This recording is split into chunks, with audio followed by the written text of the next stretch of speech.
Bonsoir à tous. Encore merci de suivre le flash d'information sur la chaîne de proximité RTI2. Aujourd'hui est samedi et pour la valorisation de la culture ivoirienne, dans la rubrique Escale 225, nous irons dans le village de Songon Mbraté qui était en fête le week-end dernier. L'on a assisté à l'intronisation de son nouveau chef, une occasion mise à profit pour faire connaître certaines danses traditionnelles, mais également consolider les liens de fraternité entre les peuples Hatchans et Ashanti du Ghana voisin.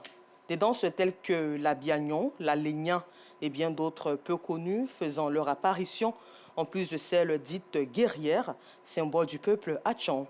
La fraternité et l'unicité des peuples Hatchan et Ashanti ont été aussi mises en exergue. L'escale 225 du jour sera l'œuvre de Théodore Zouzou, commenté par Joël Gosset dans le 19h30 de RTI2. Dans la commune de Yopougon, le coût du transport, notamment des taxis communaux, a grimpé de façon exponentielle. De 250 francs CFA début du mois de février, le prix est passé à 300 francs CFA aujourd'hui. Un prix non négociable. Une difficulté pour les populations qui ne cessent de grogner.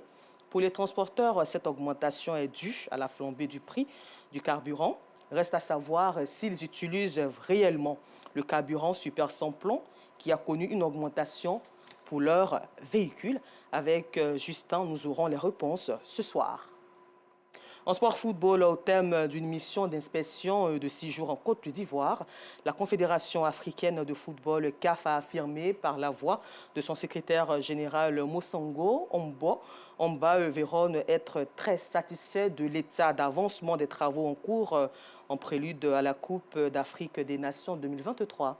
Le secrétaire général de la CAF l'a déclaré au cours d'une conférence de presse le vendredi 17 février 2023 à Abidjan en présence de Moyabi Diabaté du service des sports.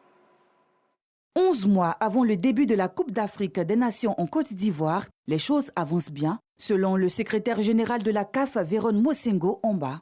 Pour le patron de la délégation de la CAF, le bilan est positif après l'état des lieux, des infrastructures sportives, hôtelières et sanitaires. Sur les 6 stades attendus, 3 sont prêts, Ebimpe, Bouaké et Amsoukro.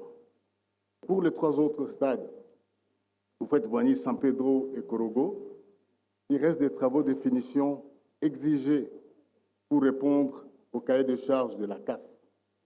Ils prendront du temps, certes, mais nous sommes convaincus, c'est-à-dire pas seulement moi, ma délégation et le comité local d'organisation, qu'à la fin juin 2023, donc cette année, ces 3 stades pourront être homologués par nos services pour être utilisés pour les matchs CAF ou FIFA. Leur achèvement permettra à la Côte d'Ivoire d'être un pôle footballistique, non seulement dans la région ouest, mais sur le continent. Pour réussir l'organisation de cette compétition, la Côte d'Ivoire effectue des travaux de grande envergure, une véritable satisfaction pour le secrétaire général de la CAF.